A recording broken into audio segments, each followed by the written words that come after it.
Good evening everyone. Welcome to the lecture Machining Technology. And in the last class we have discussed the derivation per shear angle, and also we have discussed the forces acting during the machining operation or the forces induced in a machining operation. So we have taken the example for jack plane operation where we got to know that there are two forces acting. One is one horizontal force and another one is one vertical force in vertical direction. Next, the measurement of forces. So here we have seen two forces, Fc and Ft. The Fc is the cutting force, which is the result force if we resolve all the components of the actual forces. Those actual forces are F and Fs and Ns. And Ft is likewise the result vertical force, which is Ft, and thrust force. So both Fc and Ft, the horizontal force and the vertical force, are measurable force. We can measure with the help of a device that is a dynamometer. And the actual forces F and Fs and Ns. F is the friction force, N normal to the friction force, Fs is the shear force, Ns is normal to the shear force. So these four forces, which are because of which the operation is carried out or the machining operation is possible, that is F and Fs and Ns, are unmeasurable forces because those are occurred in a dynamic environment and we can't measure in the real time.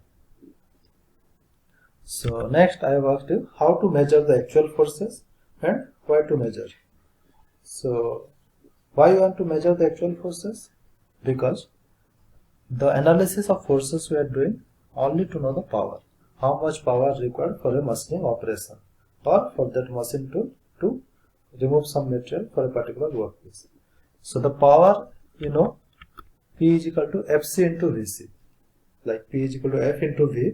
Here F, we are giving force in the horizontal direction, that is Fc, cutting force, into cutting velocity. Because of cutting velocity, we are getting a horizontal force, that is Fc.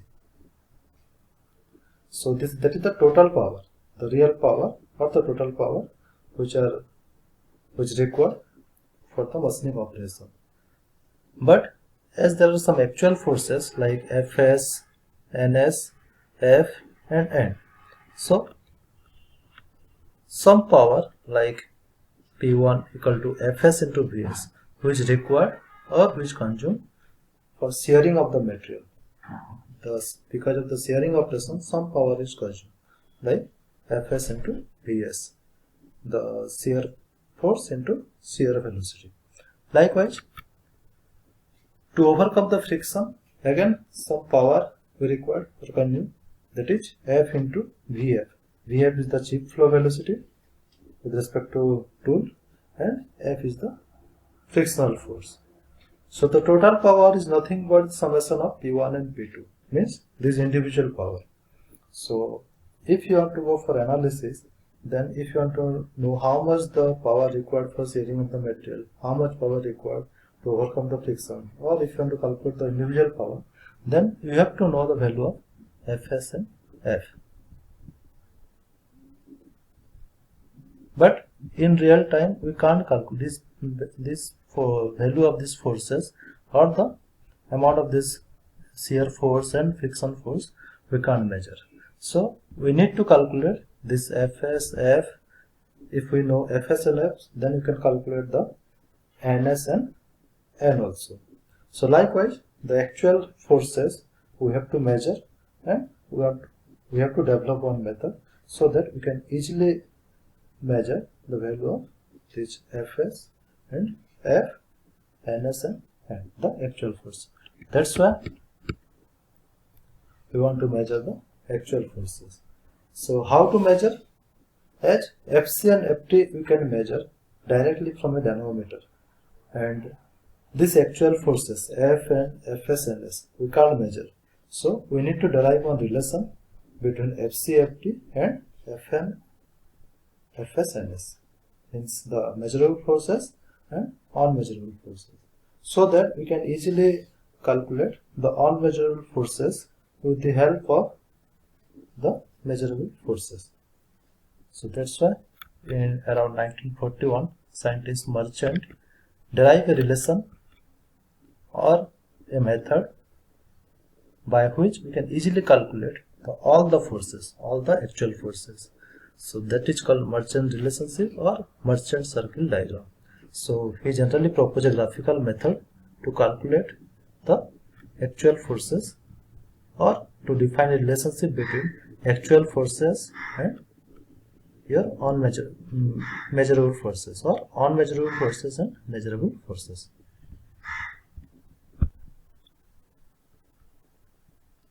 So that is called Merchant theory, or it is a relationship between measurable, which is also known as result forces, and unmeasurable and actual forces. So generally here we will see three force system which balance each other for cutting to occur.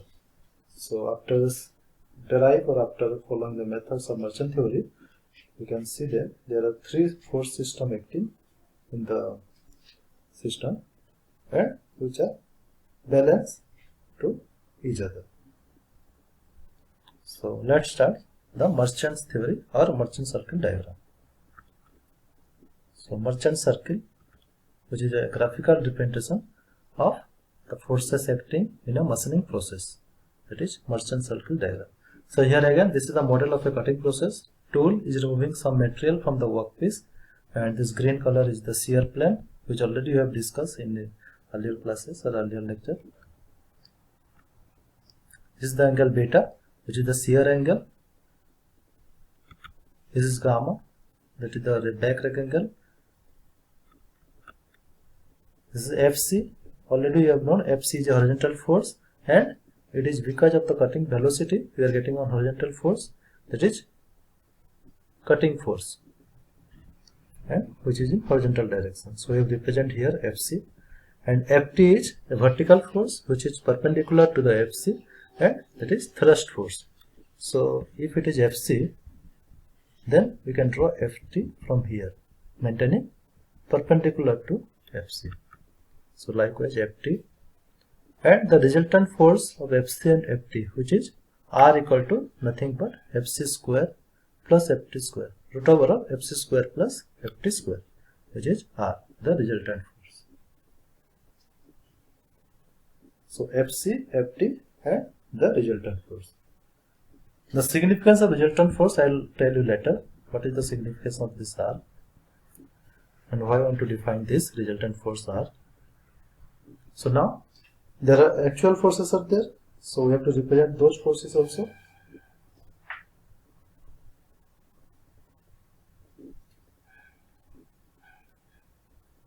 So here you can see the force or frictional force F, we already have seen the F is frictional force, and it is along the rake plane or rake surface. So from here if we extend, this force is acting downward direction because chip is flowing in this direction, so it will resist frictional force in acting in downward direction. So if there is F, then there is a normal to the friction force which is making or which is perpendicular to the F. So like this we will get one normal force which is perpendicular to the frictional force, and it will meet here. Now Fs is the shear force which is along the shear plane like this, and again for Fs also we have one normal, that is Ns, which is normal to the shear force. So this is Ns, which is normal to the shear force, and again it will meet here. So here if you see the resultant R is not only the resultant for Ft and Fc, but also it is resultant of your Fs and Ns also, and F and N also. The R is the resultant of all the three force system, Ft, Fc, Fs, Ns, and F and R, F and N. So now what Merchant proposed, if the resultant, if you take the resultant as a diameter and if you draw one circle, then it will touches all the other forces and it looks like this. So the resultant is the resultant of all the three force system, and it is the diameter of this circle, and this circle is known as merchant circle. So next we see how to define or how to calculate the forces. So here just I have enlarged the previous diagram, and you can see the same forces angles here, and here this is the angle gamma, which is the angle between rake face and the vertical line. So if we extend this line and if we see this angle gamma, which will be exactly opposite to this angle, so this both angle will be equal, so this also will be gamma. Simply extend this line and this line is intersecting, so both are equal and opposite angle, so this is gamma. And if you see here, this is a force, frictional force, this is normal to the friction force. Whenever there is a frictional force, there will be acting a friction angle. So we have again, you can see here, so one new angle, that is friction angle, which is here, phi, and we have named it phi. So earlier we have discussed regarding shear angle and your rake angle. Now another angle, that is friction angle, which is phi, and it will be here because this is a frictional force, this is normal to the friction force, and this is the resultant.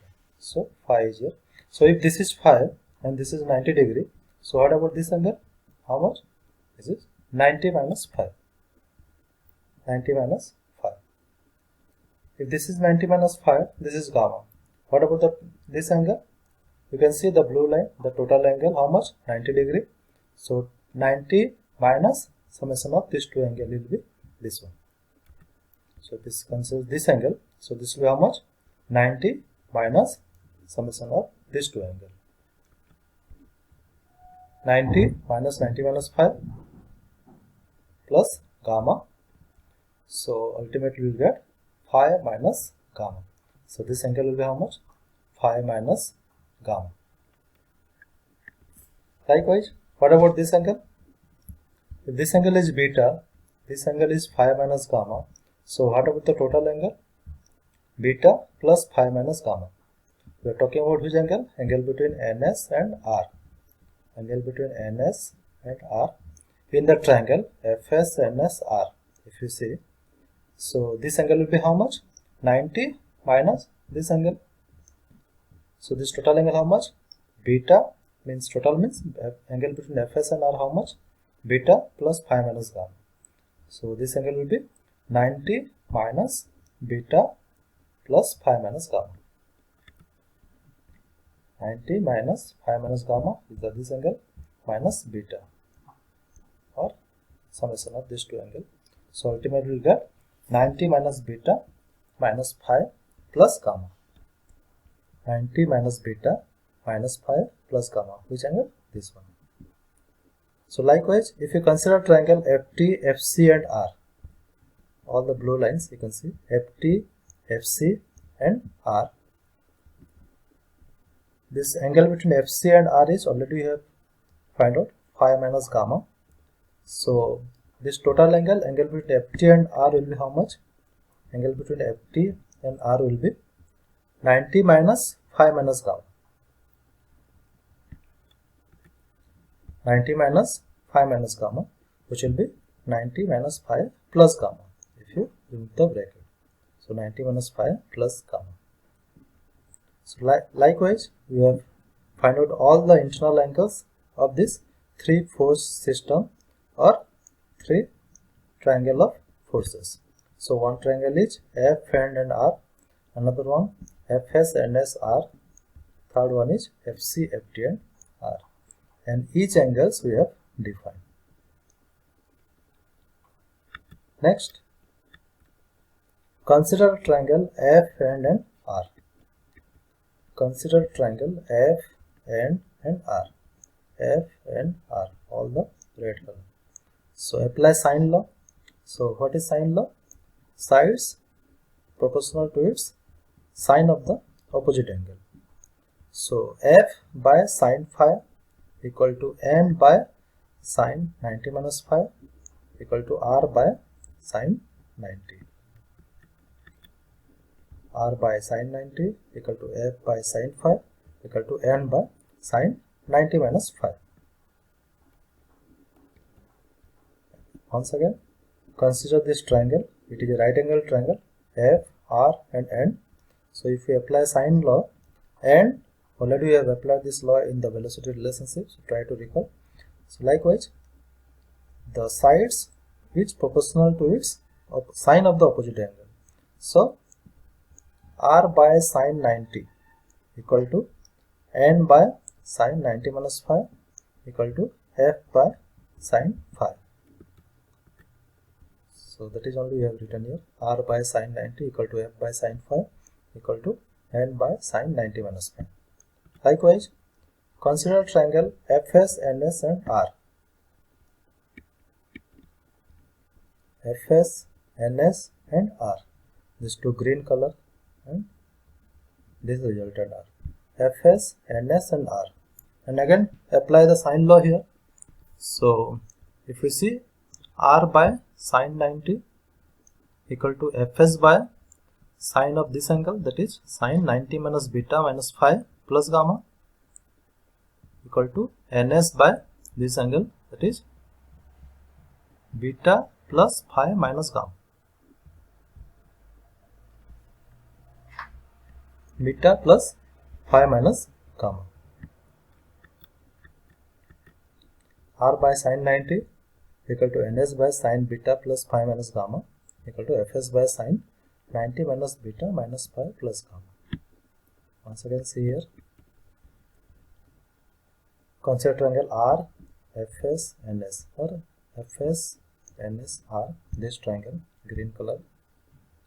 So R by sine 90 equal to Fs by sine of this angle is 90 minus beta minus phi plus gamma. So Fs by sine 90 minus beta minus phi plus gamma equal to Ns by this total angle. Ns by sine beta plus phi minus gamma. Ns by sine beta plus phi minus gamma. So now if you again solve here, sine 90 is 1.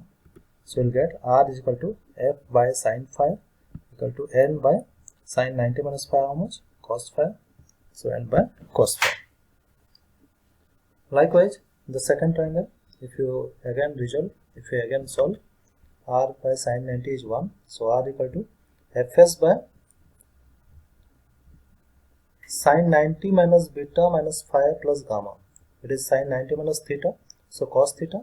So cos beta plus phi minus gamma, which is you have written here.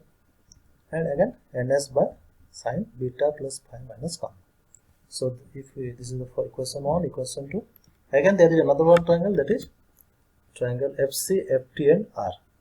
If you see here, triangle FC, FT and R. So all the blue colors. So FC by sine of this angle, how much? Sine 90 minus phi plus gamma equal to R by sine 90 equal to Ft by sine phi minus gamma. So we are considering FC, Ft and R. So this blue line FC, Ft and R. So R by sine 90 equal to Fc by sine of this angle is sine 90 minus phi plus gamma equal to Ft by sine phi minus gamma. So R by sine 90 equal to Ft by sine phi minus gamma equal to Fc by sine 90 minus phi plus gamma. So again, if you solve r equal to fc by sine 90 minus theta like this, and it will be cos phi minus gamma equal to ft by sine phi minus gamma. So now if you equate the value of r which are derived in equation 1, equation 2 and equation 3, we will get r equal to fc by cos phi minus gamma equal to ft by sine phi minus gamma equal to f by sine phi equal to n by cos phi equal to fs by cos beta plus phi minus gamma equal to ns by sine beta plus phi minus gamma. So if you calculate the angle, which angle? The phi, gamma and beta, the friction angle, the shear angle and the rake angle, then you can calculate the any of the forces, because Fc and Ft you can directly calculate from the device dynamometer. So the other forces, simply you have to calculate resultant and multiply with resultant. Like if you want to find out the F, frictional force, so it's nothing but R into sin phi. Normal to the frictional force, R into cos phi. Fs, just multiply with cos beta plus phi minus gamma into R. Or if you know Fc is known, then you can calculate any other forces also. So this is the relationship we are getting from the merchant circle. With which what type of relationship? This is just relate your unmeasurable forces with measurable forces, so that you can calculate any of the forces which are induced during the machining operation. Again, one matrix notation also there to know the forces, calculate the forces. So Fs into Ns from the first matrix. If you want to find out the shear force and normal to the shear force, cos beta minus sin beta sin beta cos beta multiply with matrix Fc into Ft. Likewise, for the frictional force, N into F cos gamma minus sin gamma sin gamma cos gamma, if you multiply with Fc and Ft. So this is the two matrix where also you can calculate Fs, Ns and F. So in this way we are going to calculate or measure the unknown forces with the help of the known forces. So this is called merchant circle diagram, and this is the analytical one, means if all the value are given then you can calculate. But the same problem or the same problem can be solved graphically, and merchants solve the problem graphically. So that's why I represent on circle, that is called merchant circle diagram. And how to solve graphically, we will see in next class. How to solve problem graphically plus analytically. We will solve some examples.